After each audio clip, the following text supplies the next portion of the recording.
Rencontre africaine, l'entretien.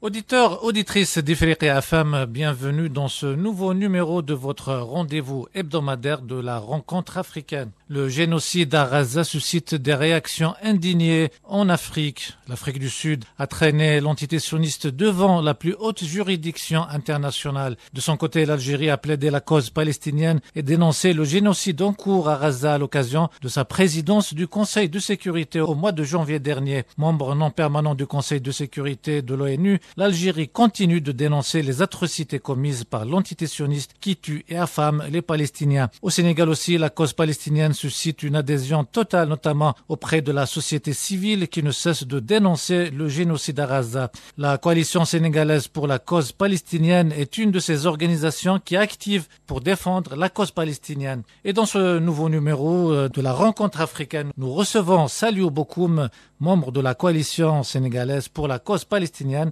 Bonjour Monsieur Bokoum et merci d'avoir accepté notre invitation. Bonjour à vous, je vous remercie aussi de m'avoir invité. Alors tout d'abord, comment vous qualifiez ce qui se passe actuellement à Gaza en Palestine? Bon, comme on l'a dit à plusieurs reprises, ce qui est en train de se passer actuellement au niveau de la bande de Gaza et en Palestine de manière générale, c'est un génocide. On assiste chaque jour à des bombardements sur des populations civiles non armées, sur des femmes et des enfants dont la plupart sont des victimes. L'ONU dit que plus de 75% des victimes actuellement sont constituées de femmes et d'enfants. Ces femmes et ces enfants sont non armés, ne participent pas directement au combat et ne font même pas partie en général du Hamas. Donc on voit qu'il y a une volonté de l'État d'Israël d'éradiquer tout le peuple palestinien, surtout ceux de la bande de Gaza, afin de pouvoir ensuite annexer leurs terres. Alors, on parle de nettoyage ethnique aujourd'hui. Beaucoup de voix, justement, dénoncent un nettoyage ethnique. Est-ce que vous le pensez aussi, Monsieur Bokoum? Oui, c'est pour cela que j'ai utilisé le mot de génocide. Il y a une volonté d'épurer la zone, de la nettoyer totalement de ses habitants pour ensuite venir les occuper et en faire des hôtels et des lieux de divertissement. Il s'agit d'un génocide, de nettoyage ethnique. Malheureusement, on est en train d'assister à ce qui se passe au niveau de la Deuxième Seconde Guerre mondiale dans les camps de concentration nazis, où il y avait une volonté d'éradiquer et de nettoyer totalement la terre de toute personne juive. Aujourd'hui, on voit qu'Israël mène la même politique sous une autre forme. Au lieu d'utiliser des fours crématoires, ils utilisent des bombes pour nettoyer ethniquement toute la zone de Gaza, éliminer toute sa population et faire fuir le reste afin de pouvoir annexer totalement leurs terres plus tard. L'entité sioniste qui affame aussi les populations en bloquant les aides humanitaires de rentrer dans Gaza, ce qui a suscité un tollé général à travers le monde. Oui, c'est un tollé général, à travers le monde, mais il s'agit surtout d'un tollé de facettes, parce qu'on se rappelle que les pays, surtout les puissances de ce monde, ne font que dénoncer sans pourtant sanctionner. Lorsque la Russie a attaqué l'Ukraine, on a vu le nombre de sanctions humiliables qui étaient tombées sur l'État russe et sur ses principaux soutiens, c'est-à-dire les oligarques. Donc aujourd'hui, on voit qu'il y a eu une volonté dès le départ pour les Européens, par exemple, de sanctionner la Russie, ou ce dernier, à part l'Espagne, ne mène pas une grande politique. C'est juste une politique de facettes où il s'agit de dénoncer sans pourtant agir. Pourtant, ils ont des moyens et des mécanismes pour pouvoir agir contre l'État d'Israël et les contraindre ou bien les forcer à aller au niveau de la table de discussion ou bien à arrêter ces opérations-là. En ce qui concerne aussi les Américains, ce sont des soutiens d'Israël qui continuent à livrer les armes qui sont utilisées pour tuer les Palestiniens tous les jours. Donc, le tollé, en général, la plupart des États, surtout les États européens, ne font qu'un tollé de facettes. Ils auraient pu geler les comptes. Ils ont beaucoup de moyens et de mesures pour pouvoir les contraindre ou bien les forcer à aller vers la table de négociation. Il n'y a que l'Espagne qui met une politique assez coriace contre l'État d'Israël, mais la plupart des États européens ne font que dénoncer.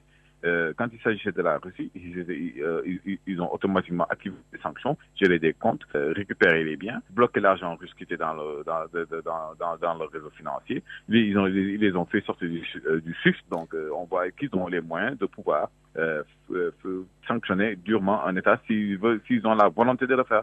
Malheureusement, cette volonté, elle ne se fait que par des dénonciations pour le moment. Justement, il y a une forme de deux poids, deux mesures de la part de certains pays démocratiques, dits démocratiques en tout cas, en ce qui concerne justement la question palestinienne.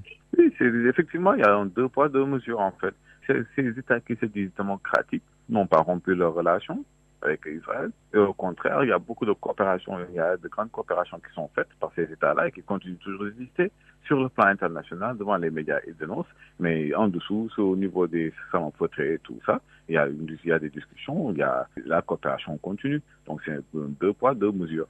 Quand il s'agissait de la Russie, ils étaient pas en guerre, tout pas debout en disant qu'ils allaient défendre la démocratie russe et ne toléreraient pas une attaque ou une invasion russe. Quand il s'agit d'Israël qui passe son temps à bombarder les Palestiniens désarmés, à mettre des blocus terrestres, aériens et maritimes depuis plus d'une dizaine d'années, plus personne ne parle.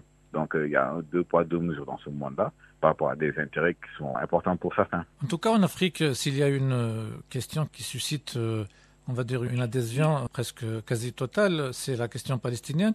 Au Sénégal, vous êtes nombreux au sein de la société civile à manifester régulièrement pour défendre justement la cause palestinienne et pour dénoncer le génocide en cours. Comment, du point de vue du côté du Sénégal, comment la cause palestinienne est-elle prise, comment elle est soutenue par la population et par l'État sénégalais? Bon, comme vous avez vu peut-être à le voir, nous avions organisé une grande marche au niveau dans les affaires de Dakar et la population avait répondu grandement en venant et avait participé à la réussite de la manifestation. La cause palestinienne est dénoncée par tous les Sénégalais, en grande majorité, une grande partie dénonce ce qui se passe et n'est pas du tout d'accord avec ce qui se passe, ce qu'ils sont en train de faire. Donc, pour la plupart des Sénégalais, la cause palestinienne est une cause à défendre et ils la soutiennent.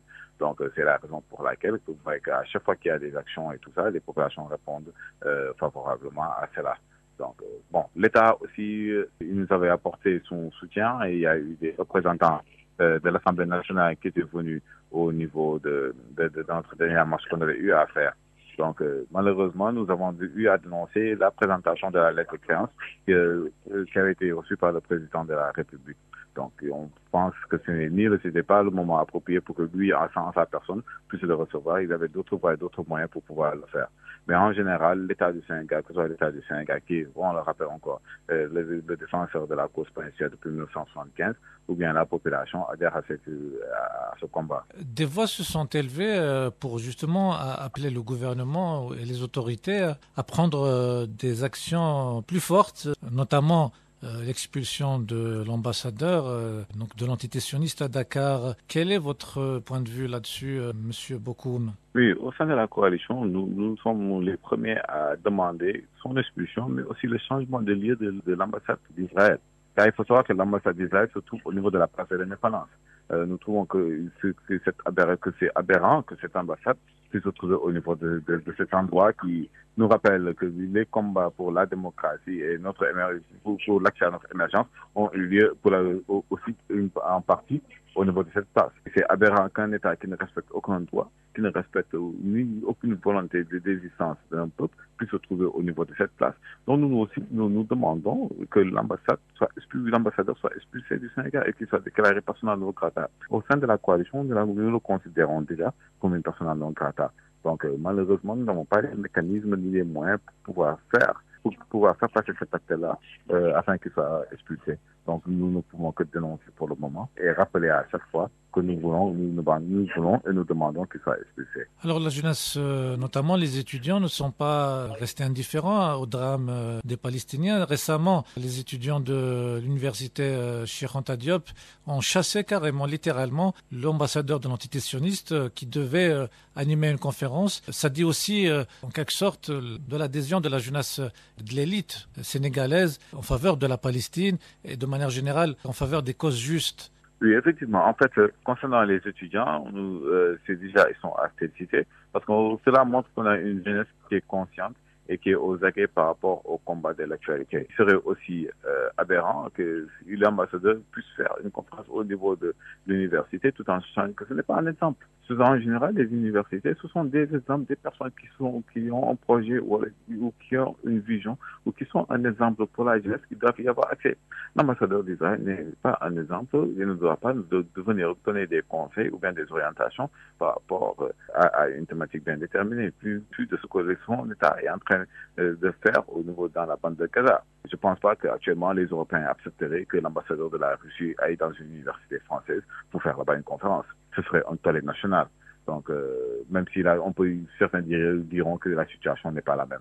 Mais c'est bien que les jeunes étudiants aient pris leurs responsabilités et décidé de tout faire afin que cette conférence n'ait pas lieu. Et alhamdulillah, ils ont réussi leur acte parce que l'ambassadeur a été chassé de l'université et il réfléchira à 2 fois avant de reprogrammer une activité au sein de ce lieu de savoir. Alors, je disais en préambule que 2 pays africains sont en tête du combat donc en faveur de la Palestine. J'ai cité le cas de l'Afrique du Sud et de l'Algérie. Oui. Donc l'Afrique du Sud qui a traîné l'entité sioniste devant la plus haute juridiction internationale pour génocide et crimes contre l'humanité. L'Algérie qui a aussi porté la voix des Palestiniens en sa qualité de présidente du Conseil de sécurité au mois de janvier dernier, ainsi que en sa qualité de membre non permanent du Conseil de sécurité des Nations Unies. Comment vous qualifiez un peu le combat mené par ces 2 pays pivots en Afrique? Oui, donc concernant l'Afrique du Sud et l'Algérie, je pense qu'ils sont aussi dans leur rôle de défendre. Parce qu'en fait, au-delà des pays, toute personne normale doit s'insurger contre le fait qu'on envoie des missiles sur la tête d'enfants et sur la tête de femmes. Donc eux, ils ont pris leurs responsabilités, ils sont allés beaucoup plus loin en portant les accusations que tout le monde voit et que tout le monde assiste, parce qu'il suffit juste d'allumer sa télé pour pouvoir voir le massacre qui est en cours au niveau des organisations internationales. Donc c'est une bonne chose que ces pays-là aient pris leurs responsabilités afin de porter ce combat et c'est quelque chose que l'on magnifie. Quel est le message que vous voudriez transmettre en faveur de la Palestine? Il faudrait aussi savoir que nous attendons le retour à la table des négociations, la traduction des personnes responsables de ce qui se passe au niveau de la bande de Gaza, au niveau des cours et tribunaux internationaux. Parce qu'il faudrait aussi savoir qu'en dehors du fait que nous nous battons pour que l'arrêt des combats et l'arrêt du génocide au niveau de la bande de Gaza, mais nous nous battons aussi pour que toutes ces personnes-là soient traduites et jugées. Parce que si ce serait trop facile, à chaque fois que nous, Africains, lorsqu'on a un problème en interne qui se termine par le sang, que les responsables soient automatiquement traduits dans les cours et juridictions internationales, alors que les autres peuvent faire ce qu'ils veulent. Donc nous nous battons aussi, nous demanderons à ce que ces personnes soient traduites au niveau de la Cour internationale de justice ou bien dans une juridiction spéciale spécialement créée pour juger les faits qui sont passés au niveau de la bande de Gaza, entre autres. Ces derniers jours, on voit que l'entité sioniste est acculée. Plusieurs pays ont dénoncé justement les graves violations qui sont commises à Gaza, le blocage des aides. On a l'impression que l'entité sioniste, donc le génocidaire, est acculé. Des pays agitent même la menace de sanctions. Donc le Royaume-Uni a menacé de prendre des sanctions. D'autres pays aussi. Est-ce que vous pensez qu'aujourd'hui, l'entité sioniste est acculée de par les graves violations qu'elle commet à Gaza? Bon, sur le plan diplomatique, c'est-à-dire sur la forme, et on voit qu'il y a un léger changement au niveau de ces différents États qui, au départ, soutenaient le droit d'Israël à se défendre. Il ne faut pas aussi qu'on oublie ce qui s'était passé. C'était eux qui crient aujourd'hui, qui disaient qu'Israël avait le droit de se défendre. Donc, sur le plan diplomatique, peut-être qu'il y a une évolution. Ça, c'est sur la forme. Mais sur le fond, il n'y a aucun changement. Parce que le fait à chaque fois de dire, oui, nous allons faire des sanctions, et laisser plusieurs mois se passer, ça permet à l'entité sioniste, comme vous l'appelez, de continuer son activité, c'est-à-dire une activité génocidaire. Donc, il faudrait qu'ils arrêtent les beaux discours, qu'ils arrêtent les menaces, parce qu'on voit que les menaces, ça ne marche pas avec eux. Depuis lors, tout le monde, les gens, beaucoup d'entités se sont levés, bien beaucoup d'États se sont levés pour taper leur poing sur la table, puis rien du tout. Puis le président américain les soutient en partie. Je pense qu'il voudrait que lui aussi que les gens s'arrêtent beaucoup plus rapidement. Mais malheureusement, on a en face de nous des gens qui sont bornés et qui sont investis d'une mission divine, c'est-à-dire ramener le Messie. Donc, par rapport à cela, il faudra que des mesures fortes soient prises afin qu'ils puissent revenir à la raison, pour qu'on puisse impulser ensuite des mécanismes de changement. Parce que tant qu'ils resteront aussi au pouvoir, ces gens-là continueront toujours à chercher comment continuer à annexer les terres des Palestiniens. Donc, il faudrait que la communauté internationale, puisqu'on parle d'aide, puisse se réveiller et que la communauté internationale puisse faire les choses comme elles se doivent et ensuite qu'ils arrêtent de menacer et qu'ils passent à l'action. Merci, Monsieur Saliou Bokoum. Vous êtes membre de la coalition sénégalaise pour la cause palestinienne. Merci d'avoir été notre invité. Je vous remercie de m'avoir invité. Ça a été un plaisir. Merci beaucoup. C'est la fin de ce numéro de la rencontre africaine. Ce numéro a été consacré à la question palestinienne. Ce numéro vous a été présenté par Younes Djama.